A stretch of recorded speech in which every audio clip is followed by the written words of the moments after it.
Todas as segundas-feiras o Fernando Schiller está conosco aqui para fazer um apanhado aí das notícias mais importantes do mundo político, né? Ele que é colunista do jornal Gente, cientista político, e está hoje aqui conosco para falar sobre essa reunião do presidente Bolsonaro com embaixadores, os ministros do TSE recusando o convite para participar desse encontro e o presidente insistindo, Schiller, nessa tese aí de que não confia nas urnas eletrônicas, que nós precisávamos dar um passo em direção a mais segurança desses resultados. Qual é a sua percepção sobre tudo isso? O que você pode contar para o ouvinte da Rádio Bandeirantes, hein, Schiller? Tudo bem, Pedro? Bom dia, Thaís, Sônia. Bom dia. Oi, Schiller. Bem-vindo, né? Thaís de volta aqui. Uma grande alegria, o Cláudio também. Olha, mais um dia de novela, né? Essa novela da urna eletrônica não vai terminar até as eleições, talvez até depois, né? Infelizmente. Agora, eu acho que esse episódio de hoje vai ser 4 horas da tarde lá no Palácio da Alvorada. Tenho uma certa curiosidade de saber quantos embaixadores exatamente vão comparecer, né?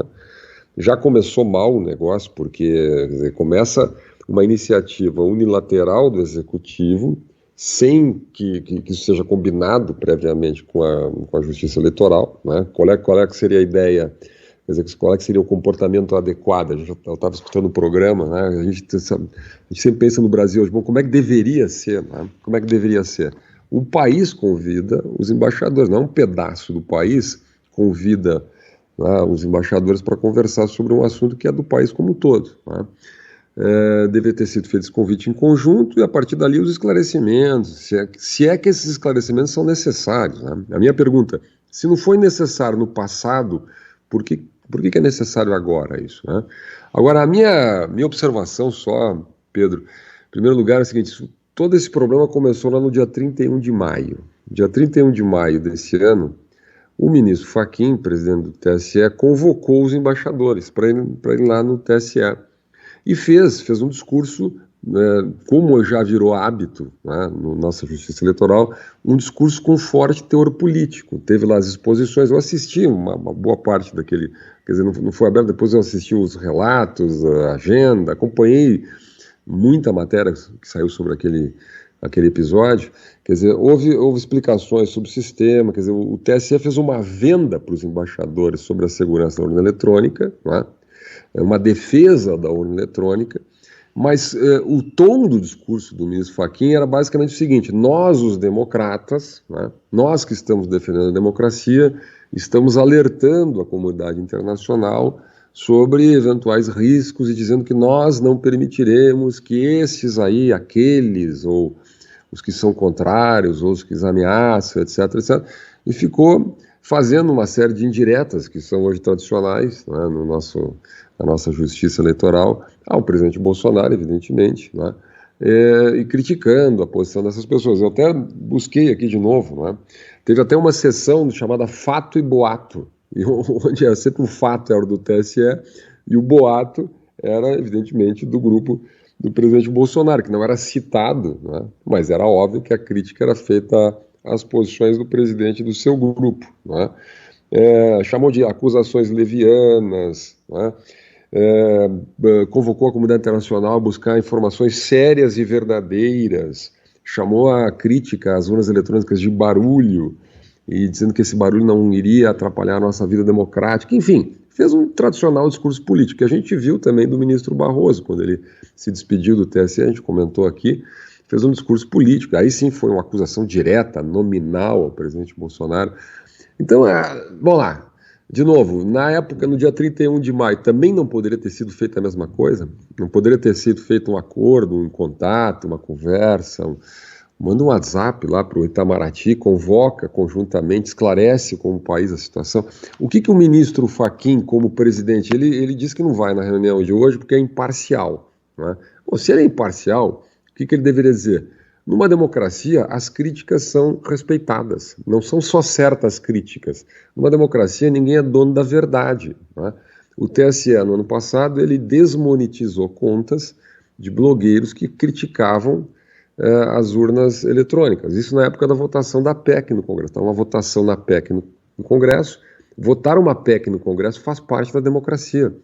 O Congresso Nacional, aliás, várias vezes votou a favor da impressão do voto. Nunca foi implementado. Votar coisas no Congresso, né, e implementar essas coisas que são votadas no Congresso também faz parte da democracia.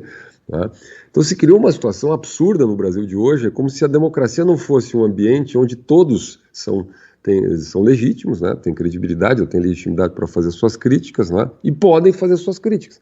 E não cabe à Justiça Eleitoral, né, tomar uma posição política a favor desse ou daquele e dizer que a democracia é uma coisa, né, e que quem não concorda com as visões da Justiça Eleitoral é contra a democracia. Né, até mesmo quando isso está sendo votado pelo Congresso Nacional.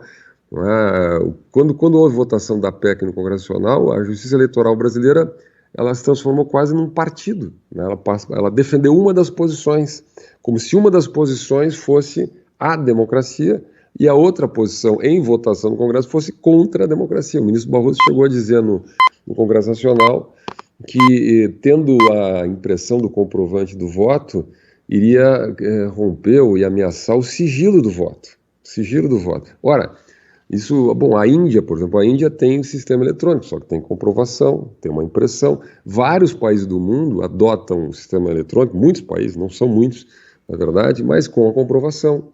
Né? E muitos países, grandes democracias, não têm a votação eletrônica, né? Tem a votação no papel. Eu não estou aqui defendendo, eu gosto do sistema eletrônico, acho o sistema eletrônico um avanço, não acho que o fato de que tivesse uma comprovação, uma impressão, iria prejudicar a democracia, pelo contrário, poderia até reforçar.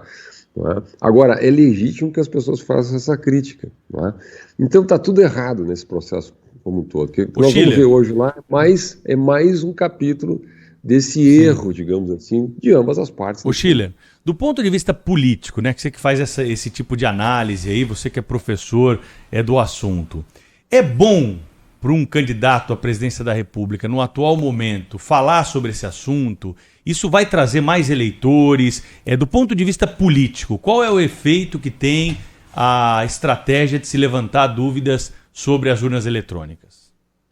Olha, saiu uma pesquisa do Data Senado, no finalzinho do ano, mostrando o seguinte: vou arredondar, 65% das pessoas confiam no sistema eletrônico. Tá? E eu estava observando, fui entrar um pouco mais dentro da pesquisa, 80% das pessoas de centro, que se dizem de centro, confiam no sistema eletrônico. Então, por exemplo, quando você distribui lá, o eleitor que se auto-intitula à esquerda, ele tem quase 90% confia. Né? Como esse assunto foi polarizado, o resultado vai para aí. Né? O eleitor que se diz à direita, 45% confia também, mas é minoritário, né? Mas é 45% confia, né? Então é levemente majoritário. E 2/3 do eleitor brasileiro confia nas urnas eletrônicas. Então, na minha interpretação, Pedro, é um tiro no pé. O que o presidente Bolsonaro está fazendo, eleitoralmente, é um tiro no pé. Por quê? Porque ele só fala com a sua base, e a sua base, realmente esse assunto mobiliza a base. Mobiliza, na minha visão, de maneira negativa, né?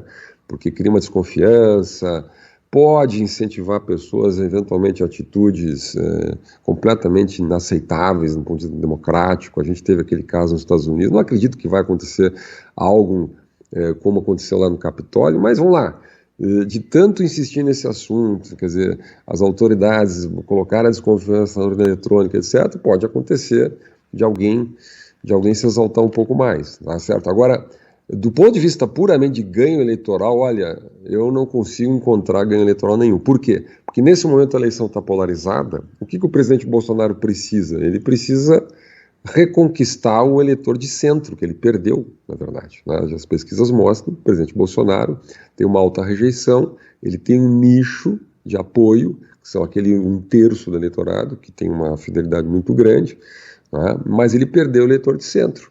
Então a gente vê na pesquisa, a gente comentou aqui, quer dizer, a gente vê na pesquisa a Simone Tebet com 3%, o Bolsonaro com 33%, né? Mas quando vai para a simulação de segundo turno, a Simone Tebet empata, tem até um ponto na frente, dependendo da pesquisa, isso pode variar um pouco, mas quer dizer, um candidato forte no primeiro turno, né? Mas muito frágil em simulações de segundo turno. Por quê? Perdeu o eleitor de centro. Insistindo num assunto, né, que vai na contramão da confiança de 80% do eleitorado denominado centro, obviamente, na minha impressão, é um tiro no pé. Quer dizer, então é uma retórica de Justamente isso, Schiller, que eu não entendo, porque ele foi eleito pela urna eletrônica, foi muito bem votado. E por que ele fica insistindo nesse mote de não ser confiável e fazendo reuniões e sempre tocando nesse assunto quando as pesquisas dizem o contrário, que a população confia na urna eletrônica? E deixa eu até emendar aqui no que diz a Sônia, Schiller. Existe uma corrente hoje de pensamento que diz o seguinte: o presidente Jair Bolsonaro, com esse tipo de ataque à urna eletrônica, prepara terreno para uma situação, digamos, não convencional, uma puxada de tapete, caso seja derrotado na urna eletrônica em outubro. Como é que você vê essa tese? Olha, eu diria, primeiro, é legítimo no que a Sônia colocou, não é? Eu concordo inteiramente, eu acho que passou o momento, não é? A vida é assim, você questiona, não é? Depois que você perde o jogo, perdeu a PEC no Congresso, resolveu o problema, não é? Agora vamos trabalhar com a urna eletrônica. O país decidiu, através do Congresso Nacional, certo ou errado, não é? Que a urna eletrônica, que não tem comprovação. Então, não é... Agora, a posição do TSE também me parece um pouco equivocada, na medida que ela diz, precisa confiar absolutamente, quase como se fosse uma espécie de religião, assim, tem que confiar na urna eletrônica. Então, qualquer crítica à urna eletrônica é fake news, é um atentado à democracia, as pessoas as notícias são tiradas na internet, as pessoas são banidas na internet porque faz a crítica à urna eletrônica. Não pode ser assim, acho que precisa ser um ponto intermediário aí. Agora, o presidente da República, na minha visão, quer dizer, ao insistir nisso, às vezes até coloca um C, né, você condicionar a legitimidade das eleições, bom, aí passa do ponto de novo, né, passa do ponto de novo. Agora, eu diria assim, sobre esse tema, Thaís, eu diria que eu acho que pode ser uma preparação para uma retórica, tá? Uma retórica. Eu estava observando até o que disse o presidente Temer, quer dizer, não existe possibilidade numa democracia madura como a brasileira, né, com instituições sólidas como a democracia brasileira, que você tenha qualquer tipo de virada de mesa. É até meio ridículo imaginar uma suposição como essa, né? Imagina o seguinte, aquela esplanada dos ministérios enorme lá em Brasília, né? Você tem que encher aquelas de pessoas e invadir um prédio, mesmo que você conseguisse invadir um prédio, que eu acho muito difícil, porque existem as forças militares, forças policiais. Eu me lembro daquele 7 de setembro do ano passado, também se dizia até editoriais, né, diziam que ia ser invadido o prédio. Não foi invadido prédio nenhum, mas o fato é que, se uma multidão invadir um prédio, o que vai acontecer é que as pessoas vão ser presas, né? Simplesmente isso, o prédio vai ser evacuado, as pessoas vão ser fichadas, vão ser levadas para uma delegacia, vai ter um ônibus, um monte de ônibus levando as pessoas para serem presas e vão ser processadas, é isso que vai acontecer. Então, eu espero que não aconteça nada disso, eu imagino, inclusive, que não vai acontecer. Agora, pode ser preparação para uma retórica, né? O que cá entre nós é uma infantilidade, né? O que tem que acontecer, aliás, ontem lá no Cercadinho, o presidente Bolsonaro meio que disse, olha, o que tem que acontecer, quem perder a eleição liga para quem ganhou, cumprimenta. Aliás, não aconteceu isso na última eleição, teve até uma pequena polêmica, né?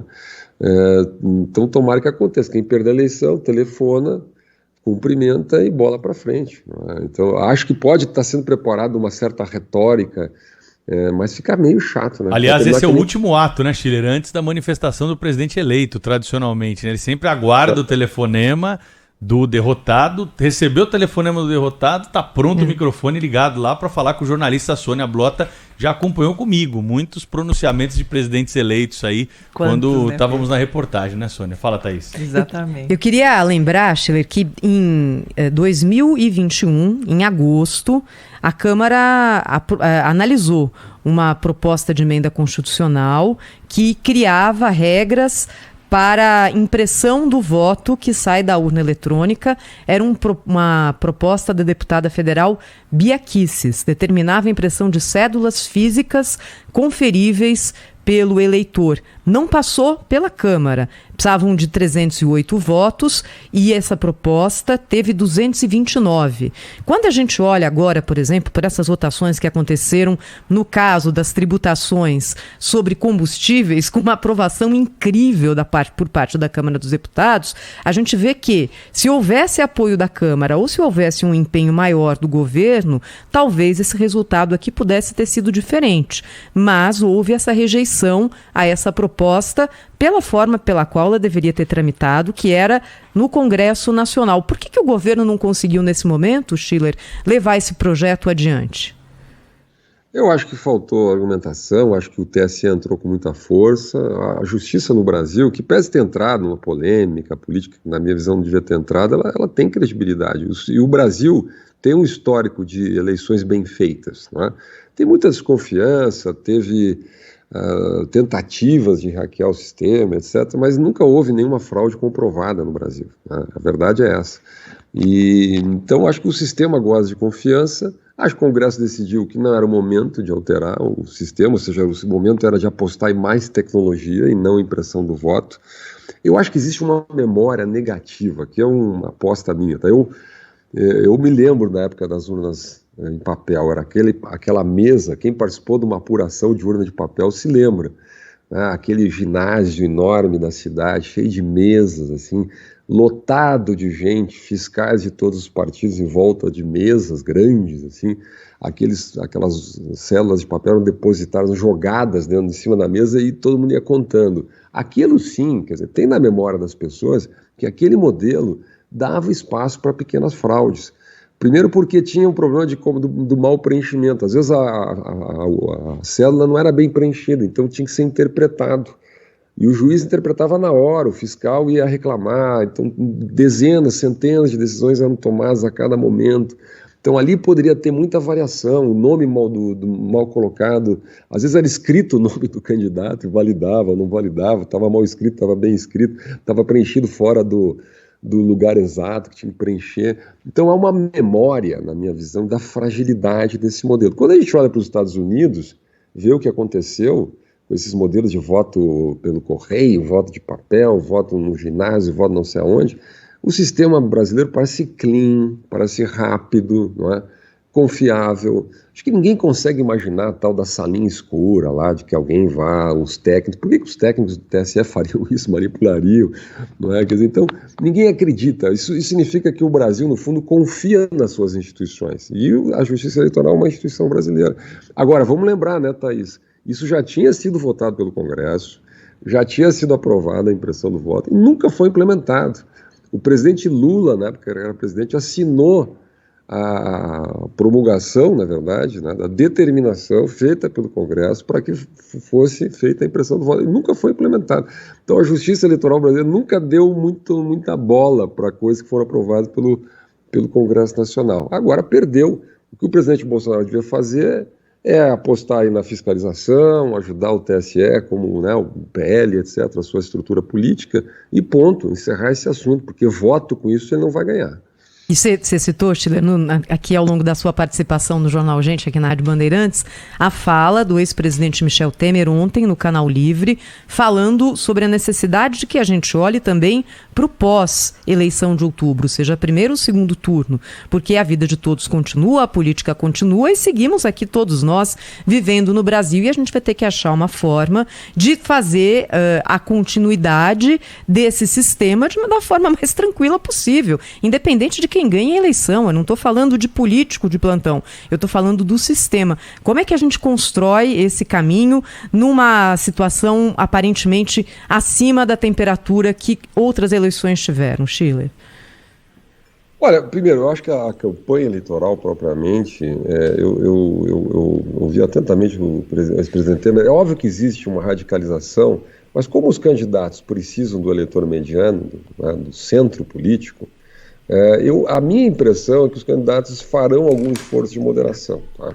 Por quê? Porque esse eleitor, ele não é só moderado no sentido de que ele tem visões econômicas ou etc., programáticas, digamos assim, mais moderadas. Né? Ele não é um radical à direita, um radical à esquerda, seja lá o que isso for. Tá? Ele também tem esse sentimento, quer dizer, a chamada maioria silenciosa, né? Alguns chamam da maioria cansada. Nos Estados Unidos tem um conceito que eles chamam a maioria exausta, a maioria que está de saco cheio, no fundo, dessa radicalização, etc., que não está na internet brigando, no Twitter brigando, etc., está cuidando da vida, né? E até em boa medida nem entrou muito no debate eleitoral até agora e também não está muito afim de entrar por causa disso. Quer dizer, só que esse eleitor vai votar, esse eleitor decide a eleição. Ele não aparece muito nas redes sociais ao longo dos 4 anos, mas na hora da eleição ele decide a eleição. Porque o cara mais à direita já está decidido pelo Bolsonaro, o cara à esquerda está decidido pelo Lula. Quem é que decide a eleição? Não é? É esse eleitor. mais ao centro. Então isso dá um incentivo para os candidatos, né, terem um pouquinho mais de cuidado. Agora, por último, a minha observação é a seguinte, que os políticos radicalizem um pouco, a internet, etc. Tem milhões de pessoas participando hoje, você tem a tal da revolução tecnológica, isso veio para ficar. Eu não acredito numa democracia silenciosa, muito elegante. As democracias vão ser mais acesas no mundo inteiro, não é só no Brasil. Tá? Se a gente pegar a América Latina, é o mesmo caso. Certo? Agora, o que não pode, vou deixar aqui o meu recado final, o que não pode são as autoridades entrarem nesse jogo. E eu até vou dizer mais, vou provocar um pouquinho aqui. Eu vi a Sônia falando, eu concordo totalmente. Aqui na Band a gente tem todo cuidado com isso, de fazer uma análise mais imparcial, mais cuidadosa. A imprensa também não pode entrar nisso, né? Porque a tendência é todos os setores da sociedade, inclusive a justiça, por isso que eu sou um crítico dessa politização da justiça, né? Entrarem nesse jogo, entrarem no jogo da polarização, da radicalização. Então, se as autoridades não entrarem e a mídia tomar um certo cuidado, deixa os políticos, né, se degladiarem, que um pouco faz parte do jogo. Fernando Schiller, cientista político, colunista do Jornal Gente aqui da Rádio Bandeirantes, volta ao longo da semana para tratar de outros assuntos conosco. Combinado, Schiller? Boa semana para você, hein? Boa semana, grande abraço.